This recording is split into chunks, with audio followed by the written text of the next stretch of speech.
Madame, Monsieur, bonsoir. La situation dans l'Est de la République démocratique du Congo est alarmante. Les combats se poursuivent entre l'armée régulière et les rebelles du M23. Hier, les FARDC, les forces de l'armée régulière en République démocratique du Congo, ont repris plusieurs positions aux rebelles qui ont lancé une nouvelle offensive ce matin, notamment près de Kibati. Des efforts vains, selon le porte-parole de l'armée congolaise. Notre reporter sur le terrain, Alex Kati-Kataï, s'est rendu dans la région où la population, vous le verrez, s'est montrée ravie de la victoire de l'armée face au M23. Une exclusivité Vox Africa. Des scènes de liesse de la population de Muunga et Kanyaruchinya ce matin. Nous sommes dans le territoire occupé jusqu'à il y a 48 heures par les rebelles du M23. Ils y ont été délogés par l'armée congolaise lors de violents affrontements de dimanche à lundi. La population salue le courage des forces loyalistes. Je suis très content de voir nos militaires arriver ici à Kanyaruchinya. Nous ne pensions plus arriver à Kanyaruchinya, mais là nous sommes très contents. Nous pouvons arriver jusqu'à Kibumba. Nous sommes là pour soutenir les FARDC pour le travail qu'ils ont fait. Nous sommes contents, c'est pourquoi nous sommes là. Ils nous ont demandé de laisser passer la MONUSCO pour qu'elle leur apporte de l'aide. Direction Moudja, à 5 km de là. C'est ici que se sont déroulés les affrontements d'hier entre les rebelles et les forces congolaises. L'armée nous présente des corps. Il s'agit de 2 victimes parmi la centaine de combattants rebelles tués lors des affrontements de ces dernières 48 heures. Pas de politique, nous allons nous battre corps à corps. Si ce sont des garçons, nous aussi nous sommes des garçons. Nous les avons battus terriblement, nous les poursuivrons jusqu'à Bunagana et même jusqu'au Rwanda. Les habitants de Goma, soyez calmes, vos soldats vont se battre jusqu'à la fin.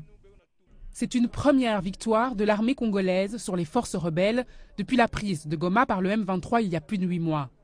Une victoire qui serait le fruit d'un changement de stratégie dans le commandement des troupes au front.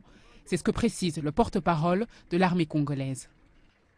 On nous a assujettis avec une guerre sans raison et nous, en tant qu'armée régulière, nous sommes en train de reconquérir toutes les positions que nous avions perdues au profit des M23.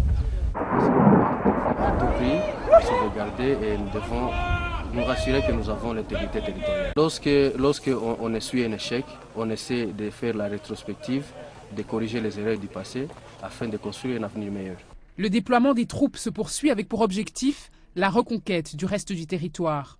Pour l'instant, un calme relatif règne dans la région et toujours pas de réaction du côté des rebelles du M23. Et à noter qu'hier soir, le Rwanda a accusé l'armée de la RDC ainsi que la MONUSCO, la mission de l'ONU en RDC, d'avoir délibérément bombardé 2 villages rwandais frontaliers. Selon un porte-parole de l'armée rwandaise, 2 obus ont atterri dans des villages du Rwanda sans faire de blessés. Un acte de provocation délibéré que les autorités rwandaises dénoncent. Ni les FARDC ni la MONUSCO n'ont démenti ou donné plus d'explications à ce sujet. Pour rappel, les Nations Unies accusent le Rwanda et l'Ouganda, voisins de la République démocratique du Congo, d'alimenter les forces rebelles du M23. Et cette situation explosive dans la région a provoqué le déplacement de nombreux habitants hors des frontières congolaises. Depuis jeudi dernier, plus de 55 000 Congolais ont trouvé refuge en Ouganda, selon des chiffres de la Croix-Rouge qui s'arrêtent à dimanche. La Croix-Rouge ougandaise souligne l'urgence humanitaire. Les centres de santé et les pharmacies ont été pillés et des médicaments volés. Des rebelles au régime ougandais du président Yoweri Museveni combattent actuellement en République démocratique du Congo. Les forces alliées démocratiques baptisées ADF Nalu se sont formées dans les années 90. Après que l'armée ougandaise ait attaqué leur base il y a 2 ans, une partie de l'ADF s'est basée en RDC. Plus d'informations auprès de la Croix-Rouge en Ouganda. Le gouvernement est notre principal organisme. Nous sommes ici pour identifier les besoins humanitaires et pour répondre aux besoins du gouvernement.